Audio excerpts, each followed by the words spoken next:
Hello everyone, welcome to our channel. आज हम discuss करेंगे एचपीटीजीटी के लिए कुछ इंपॉर्टेंट आपके बायोलॉजी के क्वेश्चंस जो आपके एग्जाम पॉइंट ऑफ व्यू से बहुत ज़्यादा इंपॉर्टेंट है और इन टॉपिक्स को भी आप एज रेफरेंस यूज कर सकते हैं। लाइक कि अगर आपको लगता है कि इसमें से कोई एक ऐसा टॉपिक है जो आपने अभी तक काउंटर नहीं किया है तो आप वो कर सकते हैं। बेसिक से क्वेश्चंस आते हैं, जो लेवल है क्वेश्चन का वो always from easy to difficult रहता है। इजी, मॉडरेट और डिफिकल्ट लेवल के क्वेश्चंस आपके हर पेपर के अंदर रहते हैं। आपको क्वेश्चन के अंदर जो आपका डिफिकल्ट लेवल है, चाहे मॉडरेट है चाहे इजी है, सारे के सारे क्वेश्चंस का जो बेस होता है वो हमेशा कंसेप्चुअल होता है। आपको अपने कंसेप्ट बहुत अच्छे से क्लियर करने हैं। आई होप कि आप अपने रिवीजन जो है वो कंसेप्ट्स की ज्यादा कर रहे होंगे प्लस उनकी एप्लीकेशंस।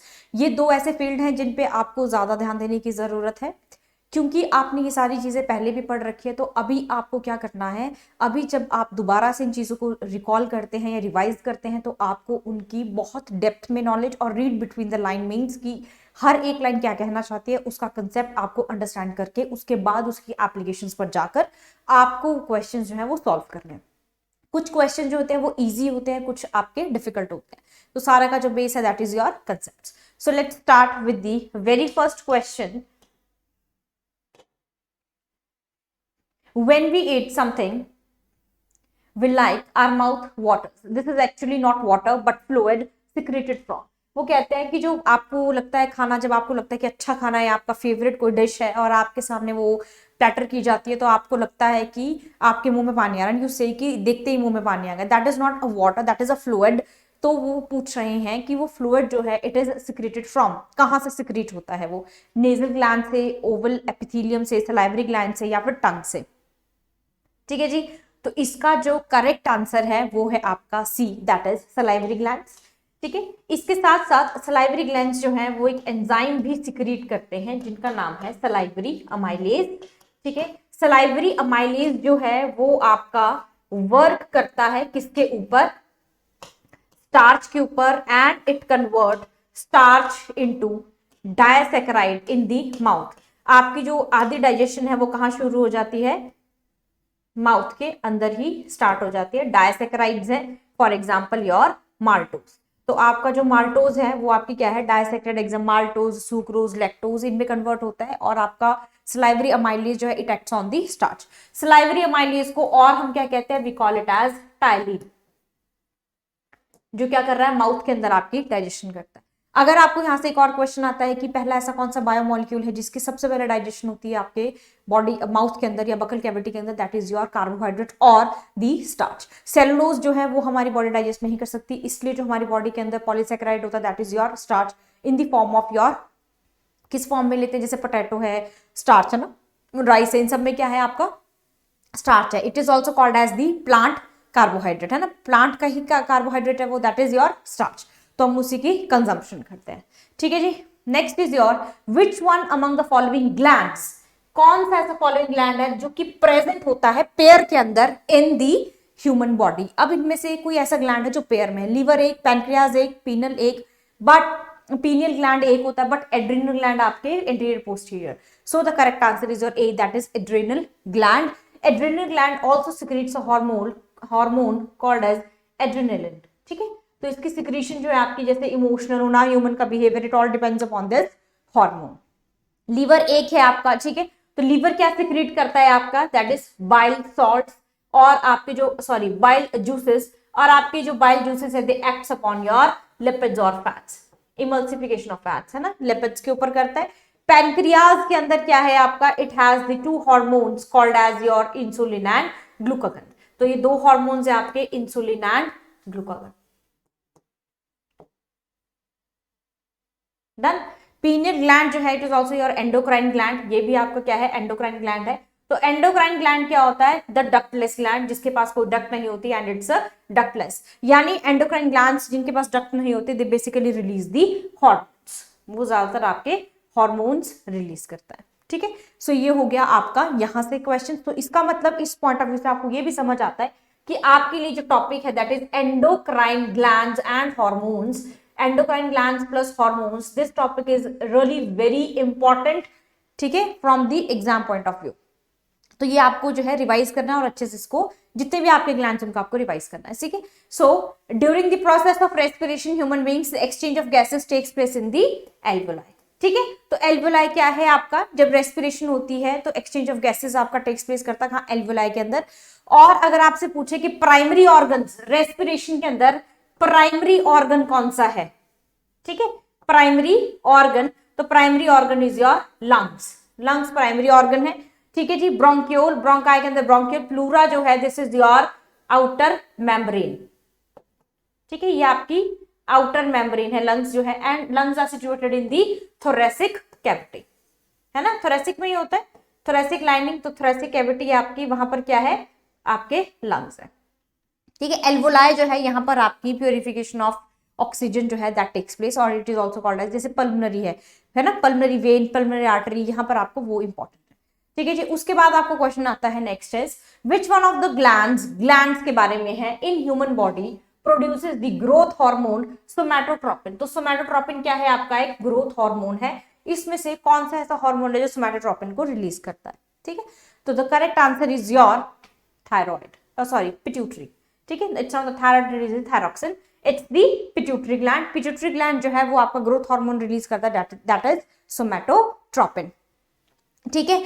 उसके बाद आपके जो पैनक्रियाज है उसके अंदर इंसुलिन ग्लूकागन है। थायराइड जो आपका हार्मोन सिक्रेट करता है दैट इज ऑब्वियसली थायरॉक्सिन, ठीक है। उसके बाद आपका एड्रेनलिन, तो ये कुछ आपके ऐसे वो हैं हार्मोन्स हैं जो आपके ग्लैंड्स रिलीज करते हैं, यानी एंडोक्राइन ग्लैंड्स के बारे में। अगेन द ग्लैंड वाला जो टॉपिक है आपका with the human neural control and coordination, उसके साथ ये टॉपिक आपके लिए इंपॉर्टेंट है। Next question is which one of the following is a pigment. इसमें से ऐसा कौन सा ऑप्शन है जो एक पिगमेंट है। एल्ब्यूमिन क्या है, एक प्रोटीन है, ठीक है जी। एल्ब्यूमिन एक प्रोटीन है that is present into the plasma of your blood plasma में एल्ब्यूमिन प्रेजेंट होता है, basically helpful in the osmotic balance, ठीक है। ऑस्मोटिक बैलेंस के लिए इट इज इंपॉर्टेंट, ठीक है। इलास्टिन जो है वो भी आपकी क्या है, एक प्रोटीन है, फाइबर है, जो आपके प्रेजेंट होता है कहाँ, बॉडी बिल्डिंग बॉडी के अंदर, और आपकी बॉडी स्ट्रक्चरल ऑर्गेनाइजेशन जो है वो इसी के थ्रू होती है। दिस इज योर, ये आपकी बॉडी के अंदर प्रेजेंट है, इलास्टिन स्ट्रक्चरल प्रोटीन है। कैराटीन जो है this is also called as the structural protein after the collagen. But melanin जो है इट्स अ पिगमेंट जिसका ज्यादा रिलीज होना जो है इट शुड बी, अगर ज्यादा रिलीज होगा तो स्किन का कलर कॉम्प्लेक्शन डार्क होगा, अगर कम सिक्रेट होता है तो जो स्किन का कॉम्प्लेक्शन होगा दैट वुड बी लाइट। तो so the correct answer is your melanin, जो एक पिगमेंट है, उसके डार्क और लाइट आपकी जो सिक्रेशन है उस हिसाब से बॉडी का जो पिगमेंटेशन होती है, और you call it as the complexion. किसी का डार्क कॉम्प्लेक्शन होता है, किसी का लाइट कॉम्प्लेक्शन होता है, ठीक है। स्किन टोन जो होती है वो कैसी होती है, किसी की डार्क होती है, किसी की लाइट होती है, तो due to the presence of a pigment called as the melanin, ठीक है जी। तो ये आपका पिगमेंट है, बाकी सारे के सारे क्या है आपके एंजाइम्स, है ना, ये सारे क्या है आपके enzymes plus protein, structure proteins है। In human beings the opening of the stomach, अब इसको ध्यान से देखना है कि वो कह रहे हैं कि ओपनिंग जो है स्टमक की वो कौन सी ओपनिंग है, स्मॉल इंटेस्टाइन के अंदर, यानी कि इसका कहने का मतलब है स्टमक की ऐसा कौन सा पार्ट है जो कहां जाके ओपन होता है, स्मॉल इंटेस्टाइन के अंदर, ऐसा कुछ, ठीक है। तो स्टमक के आपके तीन पार्ट होते हैं, कार्डिक, फंडिक एंड पाइलोरिक, है ना। तो फंडस और fundic, cardiac, next is your cardiac and last one is your pyloric और पाइलोरस, ठीक है। ये पाइलोरिक जो है it opens into the first region of your small intestine. तो स्मॉल इंटेस्टाइन का जो पहला रीजन होता है we call it as duodenum, jejunum and ileum, ठीक है। तो स्टमक का कौन सा पार्ट जो स्मॉल इंटेस्टाइन में ओपन हो रहा है that is pylorus. So the correct answer is your pylorus, ठीक है। इसोफेगस सबसे ऊपर होता है, और इलियम जो है वो स्मॉल इंटेस्टाइन का लास्ट पार्ट है, स्मॉल इंटेस्टाइन का पार्ट है। सीकम जो है ये आपके लार्ज इंटेस्टाइन का पार्ट है, ठीक। तो इसको कहते हैं एलिमिनेशन मेथड, ऐसे आप एलिमिनेट करते हो। और हमसे पूछा गया स्मॉल इंटेस्टाइन, ये लार्ज इंटेस्टाइन कट हो गया। इलियम हो सकता है, इलियम इसोफेगस क्योंकि सबसे ऊपर आता है बकल कैविटी में, तो स्टमक का पार्ट नहीं है, तो फिर ये भी कैंसिल हो गया। अब दो बचते हैं आपके पास, इलियम और पाइलोरस। तो ये पूछ रहे हैं कि स्टमक का पार्ट जो स्मॉल इंटेस्टाइन में ओपन होता है, तो आपका आंसर बन गया पाइलोरस। इलियम इसलिए नहीं बनेगा क्योंकि इलियम जो है स्मॉल इंटेस्टाइन का लास्ट पार्ट है और द थर्ड पार्ट है। Next is sweating during exercise indicates operation of which one of the following processes in human body. तो जब आपको स्वेटिंग आती है एक्सरसाइज के टाइम पीरियड पर, तो किस तरह का प्रोसेस है बॉडी के अंदर? Enthalpy, homeostasis, phagocytosis, osmoregulation. Correct answer is your homeostasis. Homeostasis का मतलब होता है maintaining the internal body temperature with respect to the external environment. बाहर एनवायरमेंट कैसा है उस हिसाब से हमारी बॉडी जो है, हमारी बॉडी के अंदर क्या होता है, देयर इज अ होमियोस्टैसिस। अगर सर्दी होगी तो बॉडी अंदर इंटरनली क्या हो जाएगी, गर्म हो जाएगी, और अगर गर्मी है तो आपकी बॉडी के अंदर स्वेटिंग आ जाएगी, लॉस ऑफ वाटर होना शुरू हो जाएगा। That is the process of your homeostasis और पार्ट ऑफ होमियोस्टैसिस। फैगोसाइटोसिस की अगर हम बात करते हैं तो phagocytosis engulfing of A solid food material है, ठीक है, ये तो अलग चीज है। ऑस्मोरेगुलेशन आपकी किडनी के अंदर होती है। Next is which one of the following is a substance used as a food preservative. अगर आपको फूड को प्रिजर्व करना, आपने देखा होगा बाहर जो है मार्केट में जाके आप फूड लेते हो, खाना लेते हो, कोई भी जैसे बर्गर है, पिज्जा है, कोई भी ऐसी चीज है, या आप खाना नॉर्मल खाना भी खाते हो, तो क्या होता है वो काफी टाइम तक जो है उसको प्रिजर्व करके रख सकते हैं। तो उसमें प्रिजर्व करने के लिए कौन से सब्सटेंस को यूज किया जाता है? Whether it is sodium benzoate, thiosulphate, hydroxide और sodium bicarbonate. So the correct answer is your sodium benzoate. इसको स्प्रिंकल किया जाता है and it is used as the food preservative in the food industry. ठीक है, ये क्या आती है, कंटामिनेशन को कम करती है और शेल्फ लाइफ को प्रोडक्ट के बढ़ाती है। Next is the volume of the cell increases when placed in the hypotonic solution। ठीक है, तो this is very very very important topic, again you can note it down. This is called as the tonicity, और ये आपका part है cell chapter का basic, जो आपका सबसे पहला चैप्टर है आपकी बायो के अंदर, जिसको आपको समझना होता है बायो सिलेबस के अंदर। That is your tonicity. Tonicity के अंदर आपके तीन तरह के क्या आते हैं, that is your hypo tension और हाइपरटोनिक और हाइपोटोनिक, हाइपरटोनिक और isotonic. Iso means same, hyper means high concentration, hypo means low concentration.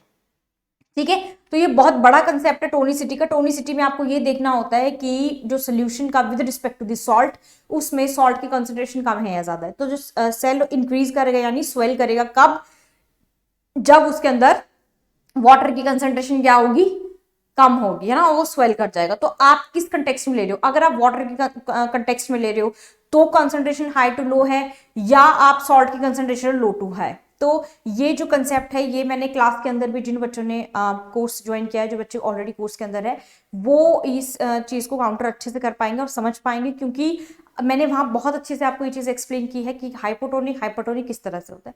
जो लोग सेल्फ स्टडी कर रहे हैं उनके लिए मैं थोड़ा सा हिंट दे देती हूँ। ऐसा होता है कि जैसे आपका मान लीजिए फॉर एग्जाम्पल, कैसे आप इसको काउंटर करते हैं, देखो मान लीजिए ये सोल्यूशन है, इसमें आपका दिस इज योर वाटर, ठीक है, एक और इधर है, this is also your water. Water यहाँ पर क्या है आपका ज्यादा है, यहाँ कम है। Here is the semi permeable membrane, इसके बीच में सेमी परमिएबल मेम्ब्रेन है। ठीक है जी, इसमें क्या है आपके सॉल्यूट जो है वो ज्यादा है। अब देखो सॉल्यूट्स जो है वो ज्यादा है, यहाँ पर सॉल्यूट जो है वो कम है, लेकिन पानी ज्यादा है। ठीक है, अब क्या होगा, यहां से क्या होंगे सॉल्यूट पार्टिकल, यहां क्या है high concentration to low concentration. किस कंटेक्स्ट में हाई कॉन्सेंट्रेशन किसकी है, ये आपके सॉल्ट है, सॉल्ट की हाई कॉन्सेंट्रेशन है, यहां सॉल्ट की लो कॉन्सेंट्रेशन है। तो क्या होगा कि जो आपके फूड पार्टिकल, ये जो सॉल्यूट पार्टिकल है, they will move from high concentration to low concentration. इसको कहते हैं ऑस्मोसिस के अंदर, that is your high to low, है ना। सॉल्यूट यहां चले जाएंगे, अब ये सॉल्यूट यहां चले जाएंगे, this is called as high to low concentration. ठीक है, और क्या होगा, जैसे ये यहां जाएंगे एक इक्विलिब्रियम बन जाएगा पानी के हिसाब से। अब यहाँ पर सॉल्यूट जो है वो बराबर होंगे, इसलिए हम कहते हैं ऑस्मोसिस के अंदर there is high to low concentration, और आप पढ़ते हो low concentration to high concentration. Reason क्या है उसका, वो रीजन दोनों सही है, high to low, low to high दोनों सही है, पर कंटेक्स्ट किसका ले रहे हैं, लो कॉन्सेंट्रेशन से हाई कॉन्सेंट्रेशन किसका, पानी का, और high concentration to low concentration बात करते हैं हम सॉल्ट की। तो यहाँ हाई कॉन्सेंट्रेशन सॉल्ट की थी, ये ऑटोमेटिकली यहाँ चला जाएगा। अब जितना पानी है उसके हिसाब से इसके अंदर सॉल्यूट होगी, यहाँ पानी ज्यादा था, ठीक है, और सॉल्यूट क्या थे, कम थे। तो high concentration to low concentration किसकी, लो सॉल्ट की। ठीक है, एक कंडीशन में क्या होता है, आपका जो पानी है वो क्या हो जाएगा, इक्विलिब्रियम पे आ जाएगा, पानी भी और सॉल्यूट्स भी, that is low concentration to high concentration, पानी जो है वो इक्वल पोजीशन पे आ जाएगा। तो this is called as hypotonic hypertonic solution. Hypertonic हम लेते हैं इन कंडीशंस को किसके बेस पर, सॉल्ट के बेस पर। तो क्या होगा हाइपोटोनिक के अंदर क्या होगा, मतलब एक बीकर है, जिसके अंदर क्या है आपका सोल्यूशन है और उसके अंदर क्या है सॉल्ट जो है वो कम है, लेकिन सेल के अंदर क्या होगा सॉल्ट, तो क्या होगा पानी जो है वो फ्लो करना शुरू कर देगा अंदर की तरफ और सेल जो आपका सेल है it will get the swell up और swollen up. So the answer is your hypotonic. Hypo means less concentration of salt and more concentration of water. ठीक है, with respect of the cell. Which of the following is a root? इसमें से कौन सा example जो है that is well explained as the root? Potato, onion, carrot और ginger. So answer is your carrot. Tap roots होती है. Root system जो है आपका, root system बहुत अच्छे से आपको आना चाहिए क्योंकि रूट्स आपकी दो तरह की होती है, that is called as tap root system और the second one is your adventitious root system. ठीक है, टैप रूट सिस्टम के अंदर क्या होता है आपका जो प्राइमरी रूट होती है दैट इज वो आपकी क्या होती है मेंटेन रहती है टैप रूट। एडवेंटिशियस में आप प्राइमरी रूट को डिफाइन नहीं कर सकते, सारी कैसी होती है लेटरल रूट्स होती हैं। तो कैरेट के अंदर जो it's an example of your tap root के अंदर आपकी कैरेट रूट भी आती है, so it's a kind of a root. Next is myxedema occurs in human body due to the malfunctioning of myxedema। एक आपकी एक तरह से डिजीज है जो आपकी किसकी मालफंक्शनिंग की वजह से होती है, लीवर की वजह से, थायराइड की वजह से, पैंक्रियाज की वजह से या फिर आपकी एड्रिनल ग्लैंड की वजह से। So the correct answer is your thyroid gland. Thyroid gland अगर अच्छे से फंक्शन नहीं करेगा तो you will suffer from a myxedema। ठीक है, तो ये आया आपका ह्यूमन हेल्थ एंड डिजीजेस से। Okay, where is urea separated from blood? Urea जो है दिस इज योर क्या है एक्सक्रीटरी प्रोडक्ट है ह्यूमन बॉडी के अंदर जिसको आप एक्सक्रीट करते हैं in the form of urine और वो ब्लड से सेपरेट कहां होता है, वेयर कहां पर होता है? So the answer is your kidney. Obviously कहां होगा आपका एक्सक्रीटरी सिस्टम के अंदर जहां पर आपका लूप ऑफ हेनले और वैसा रेक्टा एक तरफ ब्लड है फ्लो करेगा, एक तरफ आपके सॉल्ट करेंगे। तो यूरिया जो होगा वो loop of Henle and blood में से क्या ब्लड से वो सेपरेट हो जाएगा in the form of your urea, कहां पर किडनी के अंदर। ठीक है, तो ये आपका पार्ट है एक्सक्रीटरी सिस्टम का। ठीक है जी। Anemia disease is caused due to the deficiency of which vitamin? अब अनीमिया डिजीज है, वैसे तो विटामिन बी जो है वो अनीमिया करती है, लेकिन आपको यहाँ पर मेंशन किया हुआ है तो जो विटामिन सी इसको कहते हैं एलिमिनेशन मेथड। विटामिन सी जो है वो उसको हम कहते हैं this is due it is caused as this scurvy है ना, इसकी डेफिशिएंसी स्कर्वी कॉज करती है।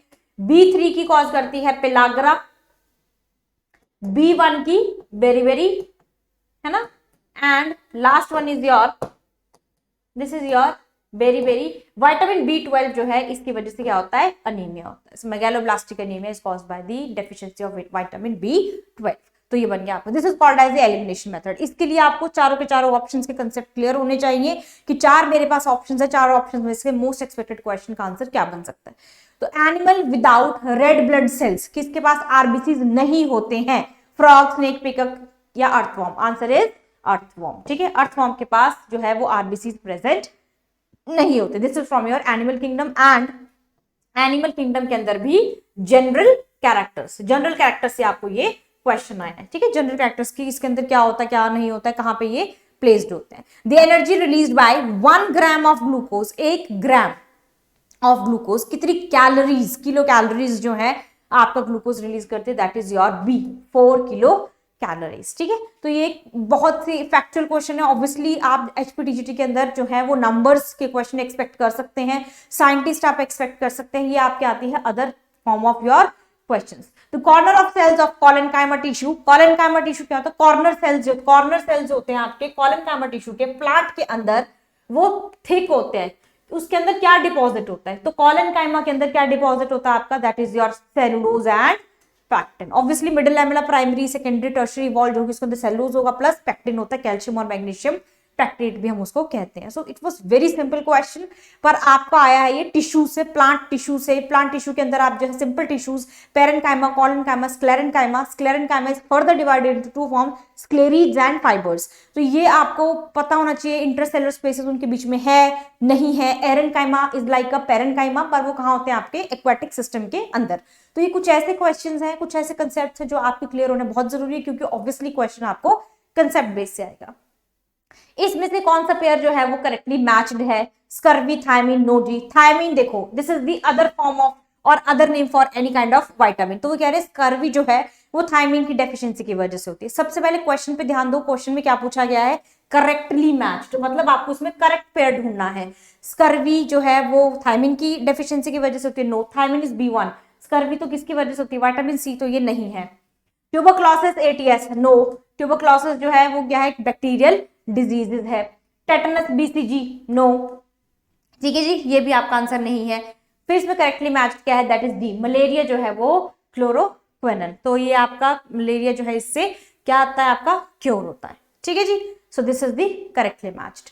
ओके, आपको आरएनए को कौन सा टाइप ऑफ आरएनए डिस्क्राइब करता है, कौन सी अच्छी तरह से आपको ये बताना है। ऐसा देखो, आरएनए कितने तरह का आरएनए होता है, आरएनए आपका जो है वो 3 तरह का होता है, that is your messenger RNA, ठीक है, ribosomal RNA and last one is your transfer RNA. Transfer RNA की 2 आर्म्स होती है, 1 आर्म एंड सेकेंड आर्म। मैं आपको थोड़ा सा करक्स बता रही हूँ, ऑब्वियसली ये जब आप क्लास के अंदर करते हो आप, और जब आपने खुद भी किया होगा, आपने डिटेल में ही किया होगा। जो बच्चे सेल्फ स्टडी कर रहे हैं, ऐसा नहीं है कि जो बच्चे सेल्फ स्टडी कर रहे हैं उनसे एग्जाम नहीं होगा या उनको ये क्वेश्चन नहीं आएंगे, हो सकता है वो उनसे बेटर करते हो जो कोचिंग ले रहे हैं। आप कहीं से भी कोचिंग ले रहे हो, कोई फर्क नहीं पड़ता उस चीज से, आप सेल्फ स्टडी कर रहे हो, दैट रियली मैटर्स, ठीक है। अब आपको क्या करना है, जो सेल्फ स्टडी कर रहे हैं बच्चे, उनको ये देखना है कि जो कंसेप्ट हम यहाँ कर रहे हैं, क्या आप उसके थ्रू गो थ्रू आप हुए हैं, या जो क्वेश्चन आपने काउंटर किए हैं अभी तक, were you able to solve all of them. If it is yes, तो you are going on a great path, तो आपको जो है इधर उधर भटकने की जरूरत नहीं है, just do your self study. अब आरएनए जो है वो 3 तरह का होता है, messenger, ribosomal and transfer RNA. Messenger RNA message लेकर आएगा इन द फॉर्म ऑफ कोड्स, इनके पास प्रोटीन के क्या होते हैं, कोडोन्स होते हैं। राइबोसोमल आरएनए के अंदर आपकी प्रोटीन सिंथेसिस होती है, ऑब्वियसली आरआरएनए जो है राइबोसोमल आरएनए, राइबोसोम्स जहां पे भी होते हैं वहां पर that is the formation of proteins. TRNA की 2 आर्म्स होती है, 1 एंड 2। ट्रांसफर आरएनए की फर्स्ट आर्म जो करती है, जो मैसेंजर आरएनए कोड्स लेकर आता है, message in the form of codes, उसको डीकोड कौन करता है, टीआरएनए की फर्स्ट आर्म। सेकंड क्या करती है, जब आरएनए के पास आरआरएनए के पास राइबोसोमल आरएनए जब प्रोटीन्स बना लेता है, उसके बाद टीआरएनए की सेकंड आर्म उनको लेकर कैरी करके चली जाती है। तो अब यहाँ पर आपको कुछ वो दी गई है स्टेटमेंट्स इसी से रिलेटेड, कि जो एक कंटेन करती है एंटीकोडोन, फिर specify the amino acid sequence for a protein, it contains exon, है ना, अमीनो एसिड जो है कोवेलेंटली अटैच्ड होते हैं, compound of ribosome, most abundant form of RNA. पहला ऑप्शन ए बी डी, जो आपका ए बी और डी पार्ट है, ये है आपका ट्रांसफर आरएनए का पार्ट, ठीक है, वो ये कह रहा है। और जो सी है वो क्या है, that is it contains exon. Exons कहां होते हैं, मैसेंजर आरएनए के अंदर, आरएनए का ही पार्ट है। और ई एफ जो है वो आरएनए का पार्ट है, आर आरएनए का पार्ट है, सो दे आर करेक्ट, ठीक है, क्योंकि कंपोनेंट राइबोसोम्स यही होते हैं आपके, ठीक है, और ये मोस्ट अबंडेंट फॉर्म है आपके आरएनए की, ये आपके कोड्स लेकर आता है, फर्स्ट टाइम जो है वो एंटीकोडोन बनाती है, तो दे द स्टेटमेंट्स आर करेक्ट, ठीक है। तो इसका आंसर जो है वो दैट इज ए। अब आपका क्वेश्चन है, नेम द ब्लड सेल्स जिसके अंदर न्यूक्लियस एब्सेंट होता है। इसमें से ऐसी कौन सी न्यूक्लियस ऐसी कौन सी ब्लड सेल है जिसके अंदर न्यूक्लियस जो होता है वो एब्सेंट होता है, इओसिनोफिल, मोनोसाइट, लिम्फोसाइट और blood platelets. Answer is your blood platelets. Platelets के अंदर जो होता है वो आपका न्यूक्लियस नहीं होता है, ठीक है जी। So that is all for today's class. आपकी इस क्लास के अंदर जो है हमने डिस्कस की है एचपीटीजीटी के लिए कुछ इंपॉर्टेंट क्वेश्चंस। ये जो क्वेश्चंस होते हैं इनके अंदर जो एमसीक्यूज हैं, मान लीजिए 10 क्वेश्चन है, 10 क्वेश्चन में 4 ऑप्शन है, 40 टाइप्स ऑफ योर टॉपिक्स छोटे छोटे बन जाते हैं जो आपको करने हैं। तो आप ये मत देखिए कि कितने क्वेश्चंस हैं, आप ये मत देखिए कितने क्वेश्चंस आपसे सॉल्व हो रहे हैं नहीं हो रहे। देखो ऑब्वियसली अगर आपसे क्वेश्चन सॉल्व हो रहे हैं, इट मींस कि आपकी तैयारी जो आपकी स्ट्रेटेजी है, प्रेपरेशन है, it is going on a good path, आप उसको कंटिन्यू रखिए। अगर आपको लगता है कि इसमें से ऐसे कुछ क्वेश्चंस हैं जो आपसे नहीं काउंटर हुए या एलिमिनेशन मेथड करने में आपको problem, and elimination method is the most appropriate and appreciated method for the आपके एमसीक्यूज के लिए ना, मल्टीपल चॉइस क्वेश्चंस के लिए this is the most appropriate method जहां पर आप चीजों को एलिमिनेट करते हैं। और एलिमिनेट आप तब कर सकते हैं जब आपको 4 ऑप्शंस के रीजंस पता होते हैं। तो इस इट मींस अगर हमने यहाँ पर 20 से 25 क्वेश्चन सॉल्व किए हैं तो उसके अंदर हर एक 4 ऑप्शन थे, तो इट एक्चुअली कॉन्स्टिट्यूट्स और 100 types of small small topics, छोटे छोटे टॉपिक्स हैं आपके, जिनको आपको, जैसे लीवर क्या है, गॉल ब्लैडर का मेन फंक्शन क्या है, फिर आपकी किडनी कैसे फंक्शन करती है, ग्लैंड्स क्या है। तो ये बहुत सारे ऐसे टॉपिक है जहां से रिपीटेड क्वेश्चन आपको आ सकते हैं और आप इनको बहुत अच्छे से प्रिपेयर कीजिए। आपको क्वेश्चन पेपर जो है अगर यहाँ से आ जाता तो इट्स वेरी वेल गुड, ठीक है, कि आपको वो क्वेश्चन जो है काउंटर जब आप करेंगे तो आपको इतना मुश्किल नहीं लगेगा उनको सॉल्व करना, ठीक है जी। तो नेक्स्ट सेशन के अंदर हम फिर से मिलेंगे। Till then thank you and have a nice day, take care, all the very best, keep preparing.